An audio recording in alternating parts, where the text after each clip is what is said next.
Heyo folks, another home game, another defeat. If you're wondering why this splice in just a moment is going to be a little awkward, that's because I did record the video, but for some reason OBS decided not to save the first 3 minutes of the recording, which, you know, it's OBS. I've been having a lot of problems with it recently, so I think I might have to do some messing about with it.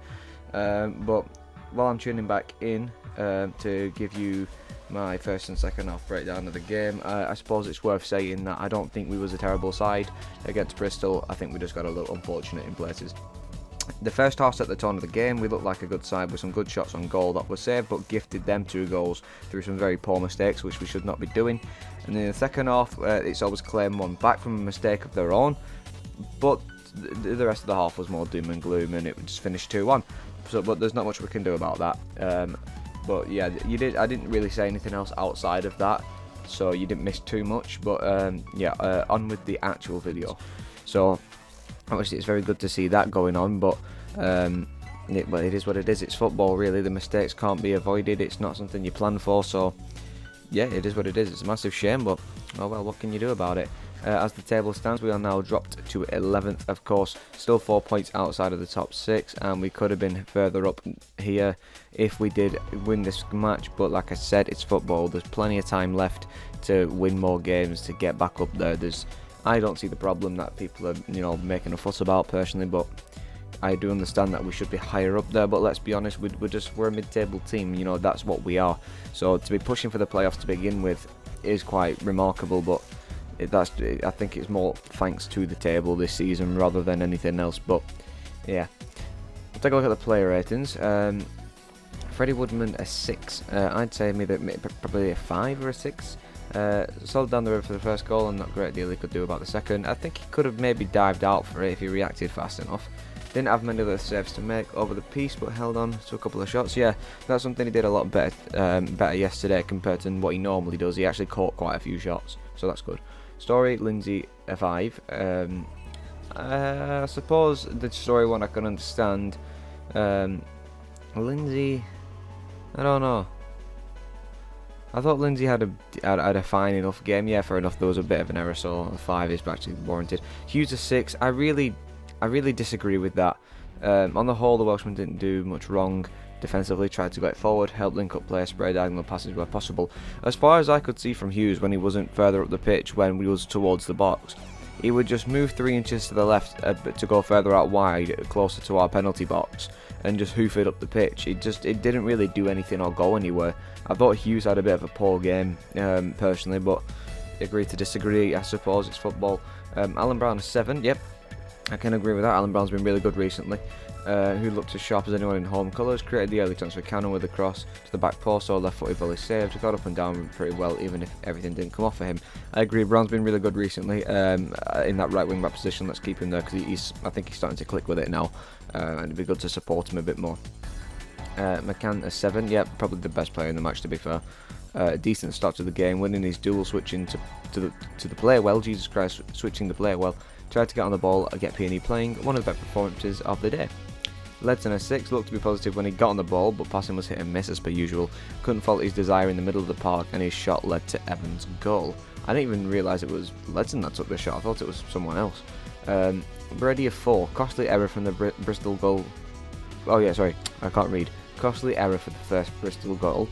Kept plugging away down that left, but it didn't happen for him, so one shot deflected just wide in the second half.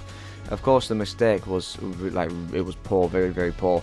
But at the same time, it's not just that which will knock down his performance. I think since coming back from injury, he's just not been on his mark. His crossing's been poor, his corners have been poor, his free kicks have been poor, and he's still the one that takes them. I'd put Alan Brown on them personally, but it is what it is. Evans a 7, good anticipation to pull the goal back after seeing a header well saved in the first half. Operated the deepest of the 3 strikers and was tasked with being that link from midfield to attack. Kept working away tirelessly as he always does. Yeah, Ted's been fantastic. Cannon a 6, I'd probably give him a 7 maybe. Full of running determination, even if the final touch pass or shot eluded him at times, even though he had a few good shots. Had a big chance to head P&E ahead, but so it saved early. Very good save. Keeper kept his powerful volley out just after half time. Again, another good save. Delap a 6. Service to him wasn't of great quality, but he kept trying to be a nuisance. Tenacious in most of the things he did, but couldn't sniff out a chance. Still raw on learning. Substitutes, Cunningham a 6. He had a 45-minute shift. He slotted into the Lindsay's position with no fuss, as he always does. Potts a 6, an added element of freshness down the right, which was fine enough.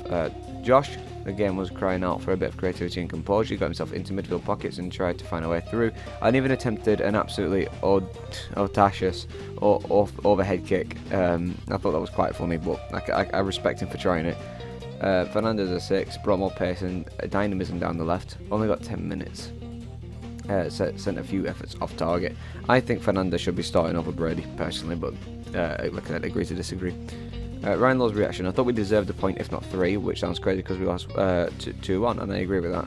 You cannot legislate for mistakes and individual errors. The reaction after that was fantastic, but both goals were sloppy. We created loads of chances, we're on the front foot, and we turned them on. No, we didn't do that, and we turned them quite a bit, excuse me. To go in 2-0 down gives you a mountain to climb, doesn't it? We have done that a couple of times. The lads have everything out there to try and get something. Excuse me. Well, the second goal was nowhere near what we do. The 2 goals were disappointing, but the effort and endeavour from the lads to try and get back in the game was pleasing, and I agree. We've done everything but win, and we've gifted them 2 goals. On the fan frustration, and this is where I sort of start crackling myself. It's disheartening, it's not nice. I'm a human being trying to do my best for the club. There are a few things being said there which are disgusting. I'm not here to be abused. It's a small minority. Bring the lads at half time. I don't think the lads warranted that, even though it was 2-0. A few shouts from the sides. I am human and I don't want to be spoken to like that, and I can understand where he's coming from perfectly. Obviously it isn't nice. I can understand why we're frustrated. I can get why the fans are doing this, but if you're going to turn up to simply abuse the manager or the players, you're not a fan. You shouldn't be turning up. I understand you're frustrated. I'm frustrated as well, but there's no need to lash out the way that people do, especially like they did at the Norwich game. But yeah, the Norwich game was far more warranted. But there's still no need for it. If you don't have anything decent to say, just sit there and watch the game like I did. I didn't have anything decent to say. I didn't really feel like chanting, so I didn't. I just sat there and watched the game. I do feel like we deserved a bit more out of it. Yeah, that's perfectly understandable, but at the same time, it's football. Anyways, points to make. One of our better performances with a mistakes aside. Cannon looking pretty good. McCann had a great game, as did Brown. Attacking football being implemented at last with the sort of stats you can see here. And we did play a 3-4-3. A lot of people said he'd probably keep it as a 3-5-2. But no, the 3-4-3 like this, I think it worked quite well for us. We just got a little bit unfortunate. And the fans on Twitter, again, I don't know. They seem to be some of the strangest creatures I've ever met. Because most of them are saying we need Lowe out, we need a new manager. But then if you sack Ryan Lowe, what are you going to do next? Who are we going to appoint? Who can we appoint that's better than Ryan Lowe? Who can we appoint that's going to be up for the job and going to get us somewhere? Because I'll tell you what, we should never have sacked Alex Neil. We just simply shouldn't have sacked Alex Neil.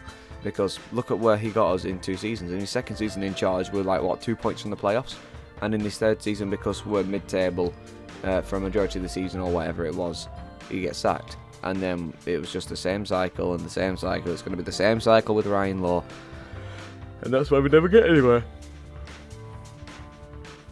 Yeah. But yeah, there's a lot of deluded people on Twitter. A lot of people will then lash back at me in recent weeks saying you're too positive, you need to put your foot down and say you've had enough. But I haven't had enough. I can't get enough. You know, that's our anthem, for fuck's sake.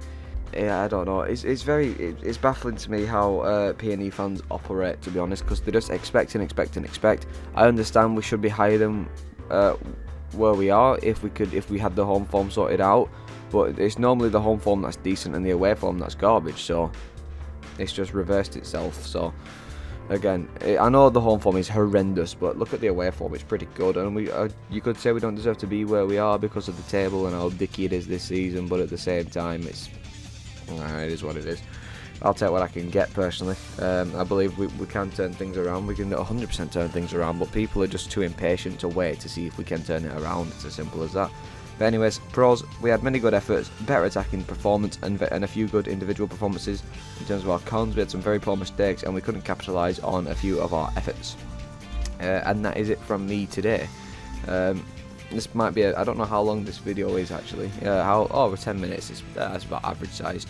But yeah, thanks for tuning in. No. Thank you.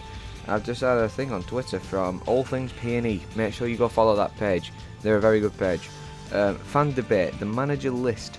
Ridsdale openly said this when he appointed Law. If we ever need to make a change, then you need to make sure you do it with the right person. We have a list that we refresh all the time. Who is realistically on that list now? That's a very good question. But at the same time, why are we looking at the list? We don't need to refresh the manager. We lose a game, people are saying we need a new manager. We win a game, people are saying we're going up. P&E fans, guys, P&E fans.